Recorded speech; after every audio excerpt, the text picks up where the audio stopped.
Hey friends, here are a few tips if you're training for an upcoming century endurance ride, Gran Fondo. A lot of us are busy these days. We don't have that much time to train in the work week. So here's a few things you need to think about. You do want to ride in the work week. Even though you have a busy schedule, it's a good idea. Even if it's a spin class or maybe a training session like Peloton, you want to get on, you want to do a training session, and you want to do that at least once or twice in the work week, Monday to Friday. That's going to help you with your preparation for centuries. But let's talk about now the weekend. What I suggest for a weekend is if the century goal is 100 miles, you want to build up to that distance, and within about 80 miles, so 80% of that distance, you want to have done that in training. So work backwards, work about 2 weeks out, plan a simulation ride 2 weeks out of about 80 miles, similar distance, plan your nutrition, plan everything else.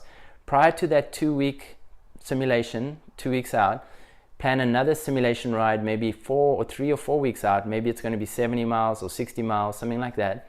So plan those simulation rides, at least 2 or 3 of them leading up to the event and building in distance, getting closer and closer to the exertion that it's going to take you to do a century. On top of that, on the other day, you want to work on that sub-threshold muscular endurance, that zone 3 where it's somewhat hard but you can still have a conversation. So you want to extend that time out. Initially, it might only be 30 minutes of that riding. Then it's going to be an hour and a half, up to 2 hours.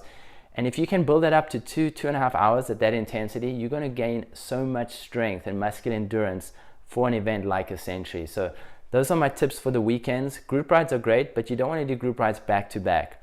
That's going to hurt you ultimately. You want to spend more time in that zone 3 level, that steady riding, and then you want to add those simulation rides in those last 3-4 weeks before your event. Hope you enjoyed those tips for your next upcoming century or Gran Fondo. Check out my website, make sure you download your free training plan, and I'm wishing you all the best with your cycling.